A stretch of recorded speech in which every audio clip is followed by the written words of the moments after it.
Hey guys, so this one's gonna be a very long one. So grab some food, get some drinks, get some coffee, whatever you need. Sit back and relax because I'm gonna be yapping for the next hour or so. I'm finally making my tier list video for global. A lot of people have been asking me to do this, um, and I thought, it's probably about time that I make something like this because I have a decent following now. Um, so first thing I want to say is that although tier lists are subjective, they're only really subjective to an extent. At a certain point, it just becomes like misinformation or bad guidance, right? Because you don't want newer players to look at your list and then like waste resources on bad units or not invest into really good units just because they don't really know the nuances of what the rankings are based off of, or where you're placing them. And I think for a community, having a generalized tier list that's fairly accurate is really important. Now, I'm not saying that my tier list is going to be better than everyone else's, but I do think I have good game knowledge. Also, I do research and I look into every single character. Even if people say that they're bad, I look into what they do. I watch gameplay and then I make my own decisions. So I have a good idea of how to make a properly curated tier list. So I hope that this will be helpful to people. Um, so first thing I want to say is that my rankings are going to be based off of relative strength. So what that means is that within their niche, how good are they, right? For example, like Yellow Nobara, right? Prior to Teen Gojo's release, Yellow Nobara is right there. Why? Because there's no other yellow DPS that can do as much damage as her. If she's the best yellow DPS in the entire game, she has to be SS tier, right? That's the only way it makes sense. You can't put her here because she's weaker than Gojo or weaker than Yuta, because Yuta and Gojo can't clear difficult yellow content the way that she can, right? Because she's a yellow based DPS. So that's how my rankings are going to be. It's going to be based on the relative strength of the character within their role. And of course, I don't believe that pure buffers or supports should be ranked with the DPSs because it doesn't really make any sense. So I'm putting them in their own separate category. Well, they'll be ranked from best to worst or most useful to least generally useful. Everything I put here is going to be useful in some way, but then it's just going to be ranked in order.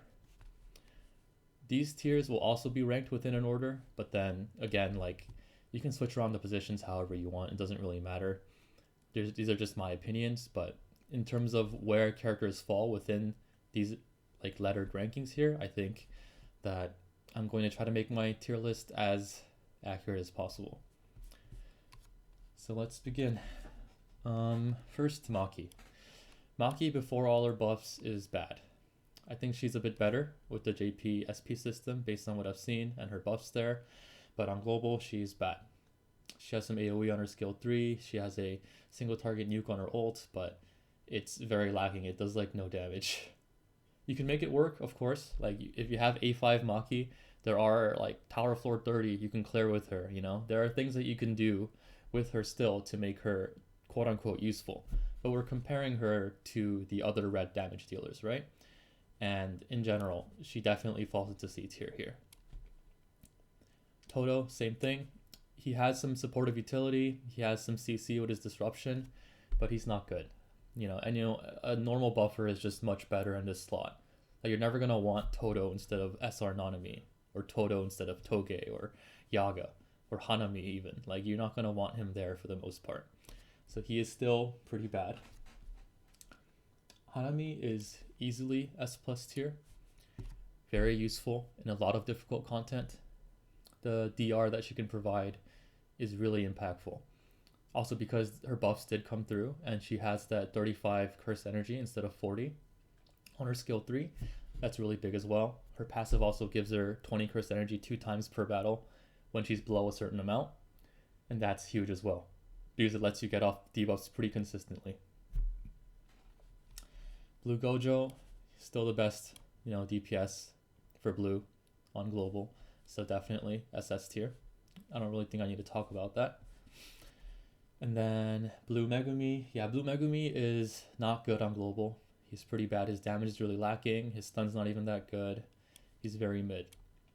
I think he's still a bit better than these two, so I'm putting him in B tier. After the JP buffs, he gets really good. I would actually put him here, maybe even here, but most likely around S tier. But in global, he is B tier. Jogo. Now, Jogo is bad because Jogo gets compared to Blue Gojo, right? As another main damage dealer who has AoE. And he just doesn't compare. You can't use him, really. Or you can technically, but it's just never good to. Also, he costs 1,500 Phantom Metals, right? If you have Hanami or Mahito, you're gonna want dupes of them over getting a Jogo that you're not going to even really use unless you just love this character for some reason. In terms of strength, C tier is his proper place. SSR Nanami is decent. He's not bad at all, but he's definitely not good. So I think he goes in A tier. He has some uses thanks to being AoE. He's definitely nothing noteworthy. His damage is very lacking in global. In JP though, with his buffs and the SP system, he goes up to like around here. He does so much damage in JP. So it's good that they buffed him, but for now he is here. Same thing with Yuji. He has some uses, but his damage is very lacking. Him as well though, in JP, he gets really, really strong after his buffs and the SP system, and he's up here around. Panda. Panda is useful sometimes for free-to-play players if they want to find some kind of use for him to tank stuff, but tanking is just not really relevant in the game state right now. I'm not exactly an expert on JP, so I don't know how relevant it is in JP, but I doubt it is there either. It's useful for some stages if you have to tank through it, but generally not that great of a unit. Could be B tier, but I'm going to put him below A tier because he's used just about as much as these two are for the most part on global. And then Toge. Toge is not horrible either, but he's also not good. He has some debuffing capabilities, decent damage, but nothing crazy, nothing to write home about. Sorry if I stutter or tremble. It's so cold in my house right now. Nobara.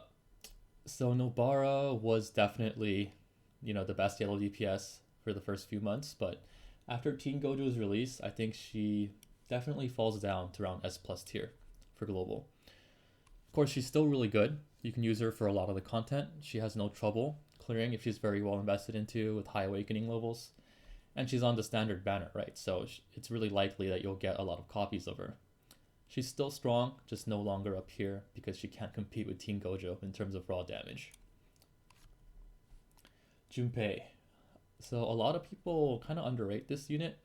He is pretty good. He gets a lot better after his buffs, but even before his buffs, he's not terrible. He has a niche. He can reduce an enemy's Jujutsu damage by quite a lot for free. You can pretty much nullify one enemy's damage because his debuff is on his skill 1, so it costs no curse energy. But again, he's not that generally useful in a lot of comps. If you really want DR, you're just going to use Hanami. So for now, he's A tier. With his buffs, he does get some other uses because you can use Poison Stall and stuff like that a lot more effectively. So he gets a bit higher after those. But for now, this is the appropriate ranking for me. Yuta is easily SS tier as well, of course. I think everyone knew this was coming. I would put him above Blue Gojo because he can be slotted into a lot of random teams just to come in and heal. Also, for type neutral damage, he does pretty good damage as well. His utility is crazy. He's really good to have on your team. Of course, Blue Gojo also gets slotted into many different teams, even if he's off color, which makes him really good as well, but we'll talk about that more later. Gato, I've been saying he's so good since release, but he's been very, very underrated by a lot of people. I think recently people are starting to see how good he is, so that's good. Of course, he's not up here yet. After the JP buffs, he'll be here easily, but for now, this is the appropriate spot. His Jujutsu damage debuff is really meaningful. It helps in a lot of content. If you don't have Domain Megumi, he's like SS tier for your account because there are no other debuffers that do what he does universally. Especially considering, all the good damage dealers right now until Toji have been Curse Tech, and he makes Curse Tech users deal so much more damage. For now in global, S+ tier is appropriate. His damage is really lacking. but his debuff is really good, so this is the right spot for him in my opinion. Domain Megumi.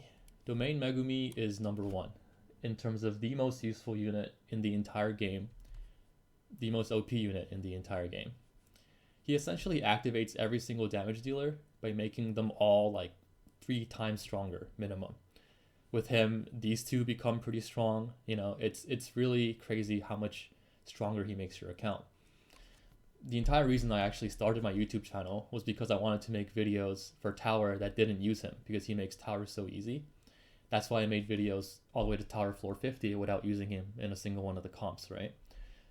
I do have videos that use him, but for all those floors, I have other videos with other teams that don't use him that work just as well, even if they take a bit more RNG to clear. But yeah, he's easily up here.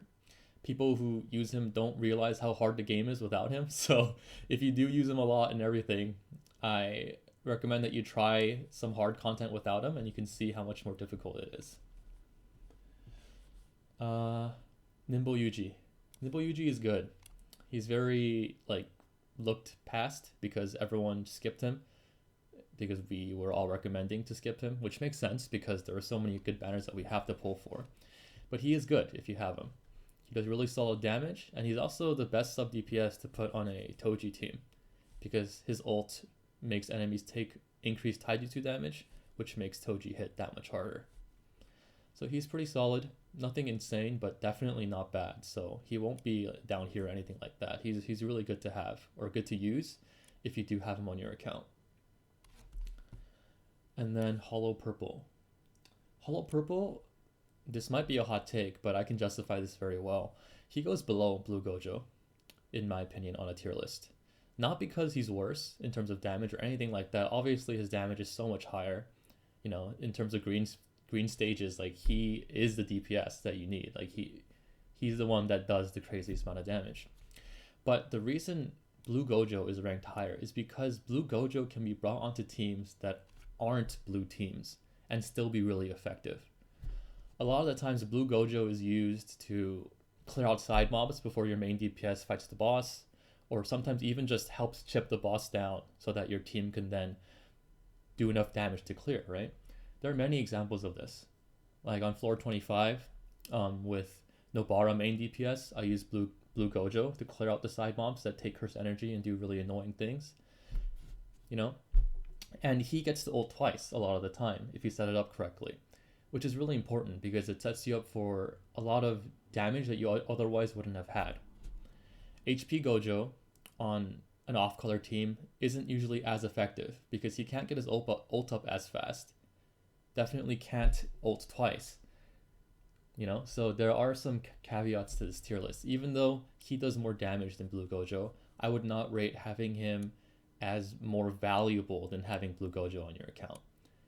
I think a lot of people underestimate how useful it is to have Blue Gojo because he's essentially free and in the standard pool. So everyone has copies of him, use him. They don't realize how hard the game would be if we didn't have Blue Gojo, right? So that's my ranking here. Feel free to disagree. You can put him above here. I'm not going to fight you for it. That's fine.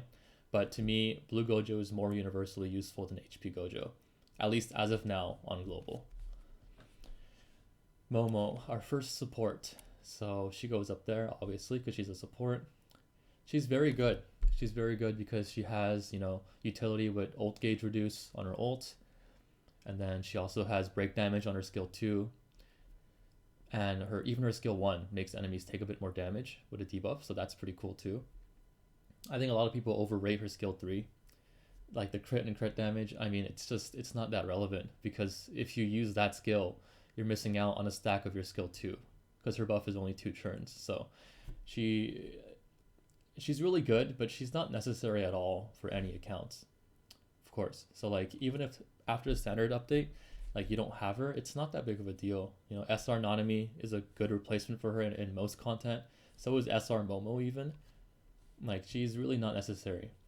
Her buff is the same as SR Momo's buff in terms of numbers. Hers just has a bit more break damage. I'm not saying she's not good, but then if you think she's mind-blowingly OP and is gonna change your account forever, it's not like that. She is really, really good, but she's not absolutely necessary for anyone's account. Kamo is bad. There are theoretical ceilings of damage that you can reach that are really high, but the setup required is pretty crazy, and it's just not realistic for a lot of content. So he is definitely not good. This is a solid spot for him. Red Nobara is pretty decent.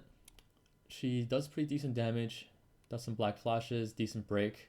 Her only problem is that like she just doesn't do as much as Yuta at all, nor as much as Toji.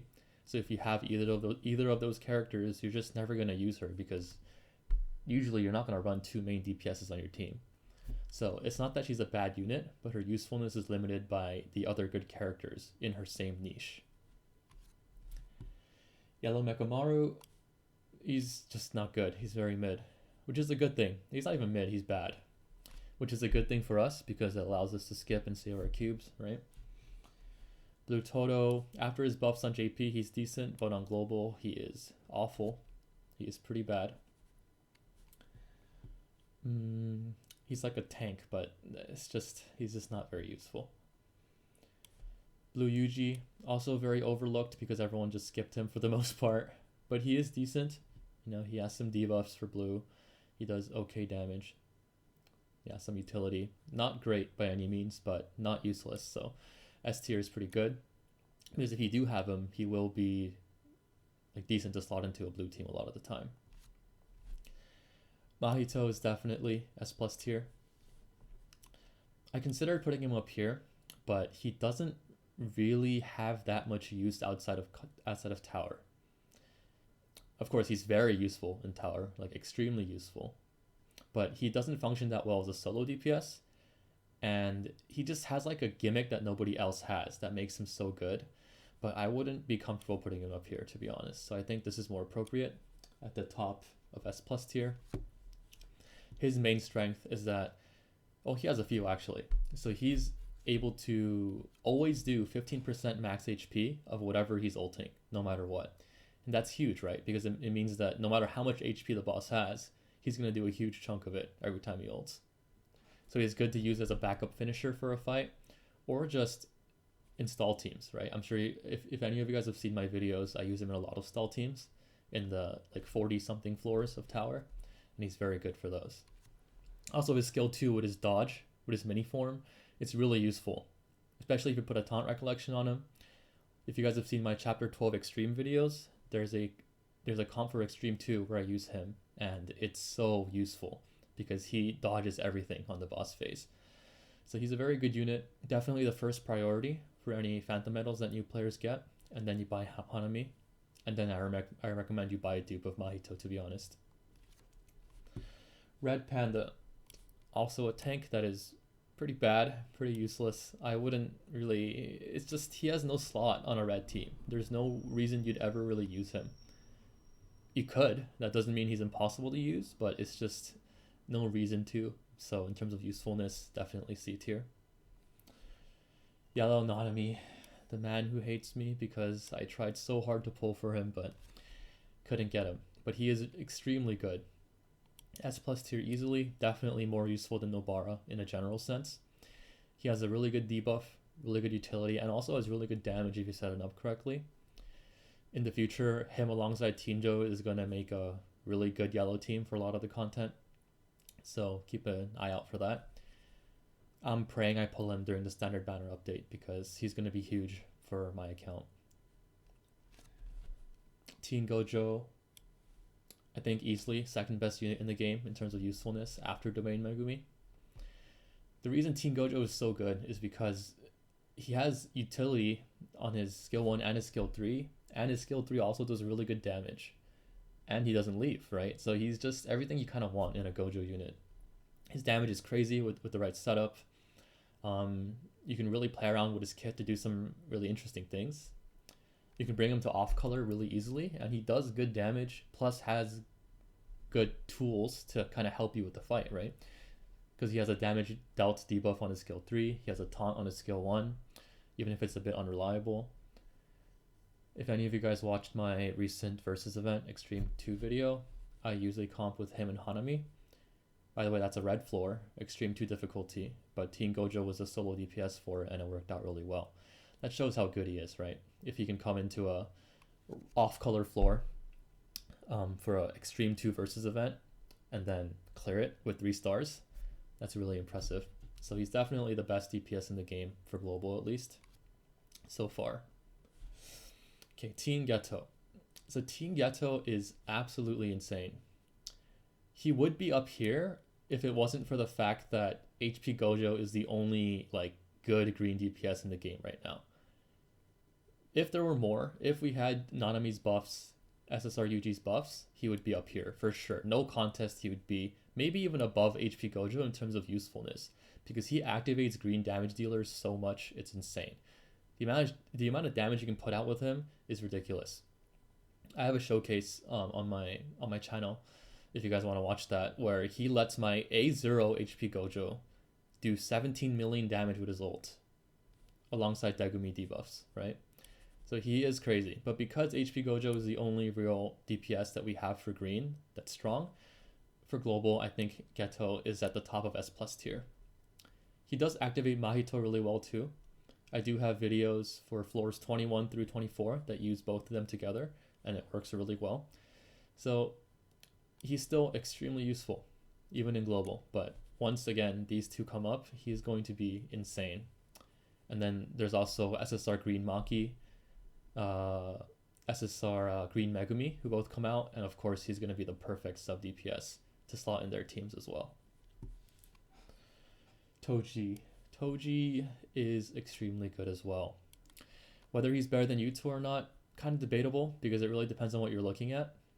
In terms of raw damage output, he will output more than Yuta most of the time, at least pre-buff. But Yuta has more utility, right? And you can bring him to off-color teams. Toji doesn't really provide anything to an off-color team. So it depends on what you value more, but I'm going to put him below Yuta because he's less generally useful, even though he is really good. And then after the buffs Yuta gets on JP, like Yuta even does more damage than Toji. So Yuta takes the clear #1 spot for red after the buffs. Okay, these are JP characters. And let's see. So we have the SRs now. Miwa is very niche. There are some comps. I think if any of you guys have seen my most recent Extreme 2 video for the sub 16 turn clear, you can use her to die and then basically use the Recollections passive that I use on her to give your team a damage buff for the rest of the fight, right? So she does have some uses as like a sacrifice taunter, but overall not good enough to be placed anywhere here because she's so niche. So she gets put into here. SR Nanami, very, very good on global still. I'm going to put the support right here. He's definitely worse than SSR Momo, so he's going to be right behind her. But he's a good enough substitute for most content if you don't have her. Yaga. Okay, Yaga is better than her, for sure. And a lot of people who don't agree with that, I don't really understand why. I guess they never really looked at their kits and compared them. But Momo's damage buff only goes up to 130 something, 133 I think, something like that, 134%. Yaga's buff goes up to 183%. 183% versus 134. Clearly his buff is better, right? And because she doesn't, like I said earlier, you're not supposed to be using her skill 3 because then you're losing out on 64% damage from her skill 2. So because they're both just skill 2 spammers, he is much better than SSR Momo. Shoko is also a really useful support. She's mostly used in stall teams because she's the only real dedicated healer in this game. I would not put her above any of these because they're way more generally useful, so she goes right here. I recommend anyone that has her to raise her though. She's not like some super niche unit you're never going to use. She is very useful in a lot of content. So get her to A5, you know, level her a bit, give her some love on her skills. She'll be useful. I'm not going to rate the garbage characters for SR and R. Mekamaru, he has a niche. For beginner new players, he helps you clear story really well because he's AoE. So in the beginning of story, if you have him, you can raise him up a little bit and he'll help you clear it. Although for story, honestly, if you just take it slow and borrow assistance units, like it's really not a problem. You can just borrow someone's cracked main DPS for the hard stages. So he's like, I don't know. He might not even be in niche, but I'm just going to put him in there because new players can use him. SR Momo is really good. I'm going to put her right below Nanami, even though her buff is equivalent to his, just because she's a lot more frail, and she also doesn't really synergize as well with Yaga as Nanami does, because these two work really well together. But she's extremely good as well. You know, the evasion on her skill 2 and her stun, it can allow you to have some really cheese strats, especially with taunts. There are some floors where I definitely use her with a taunt to make sure that I can dodge damage for a certain turn or a certain few turns, and that's always really useful. SR Kaito, he's a bit more niche than SR Momo because he's not used as generally. He reduces your team's Jujutsu damage taken, which means that for fights that do a lot of that damage, he is really useful, right? He can essentially nullify their ults if you line up his buff correctly. But he's not amazing, definitely below them. I would still recommend getting him to A5, leveling him up, because you're going to find content that you have to slot him into if you're free to play or a really light spender. For example, for floor 42, that floor is really, really hard, right? If you don't have a whaled out Yuta.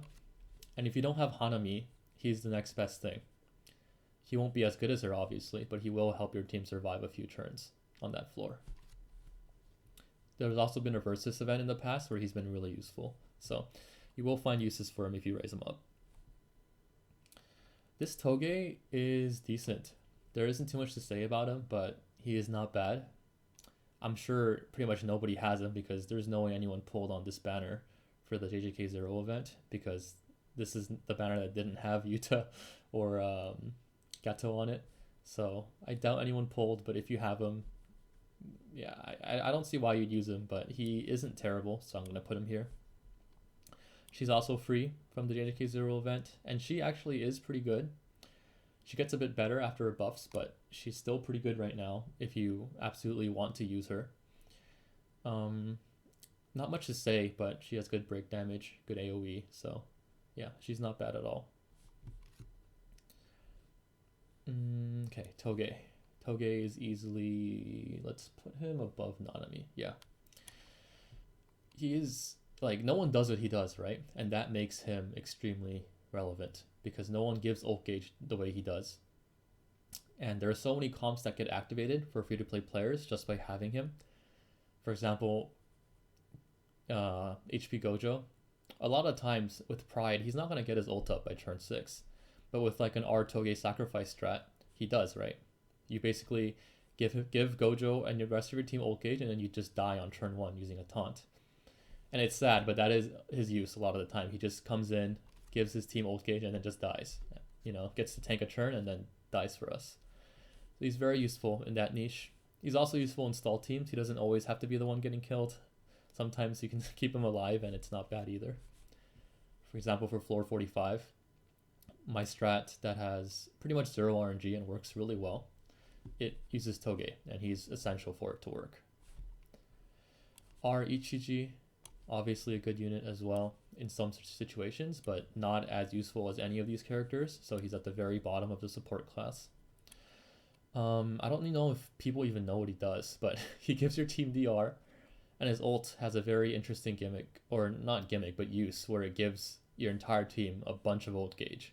So there are definitely use cases where you use him. So I'm not going to leave him off the list because he's not completely useless. And then R Kaito, of course, I think goes right behind SSR Momo, maybe even in front, honestly. I could see this as well. This makes perfect sense to me too, but whichever one, doesn't really matter. He is extremely good, extremely useful. No one does what he does with the Curse Energy regen, and the Curse Tech boost on his ult is really useful as well. So you're not going to have any issues using him for a lot of your Curse Tech teams. He also does that, I mean, he makes it so that Yaga and Nanami can buff permanently, right? So any team, any standard buff team with Yaga, Nanami, Kaito, and then like Yuta or Teen Gojo or HP Gojo or Blue Gojo, it's all going to work really well because he's going to make sure that they can spam their skill 2s forever, and then also give your main damage dealer a big damage boost with his ult. And it's not just them, you know, as R Kaito makes it so that Hanami's a lot better, Geto's a lot better, Teen Geto's a lot better. Having more curse energy is just almost always a good thing on most units. So his usefulness cannot be overstated. Yeah, that should be it for global characters. Again, if you guys disagree with any of the placements, within the tiers or even across the tiers, that's fine. I'm just putting this out there because a lot of people asked for it, and I think that I have a pretty good understanding of the game. I don't want anyone to fight in the comments. You can give your opinions. That's fine, but this is just what I think the list is, and I'm gonna put a link to a downloadable version of this in the comments if you guys want to refer to it. If not, that's fine too. We'll see how this video does. If people don't like this content, then I won't make any more of it. But yeah, we'll see. I hope that was helpful. I hope I didn't talk too fast. I hope it wasn't too boring. Bye, guys.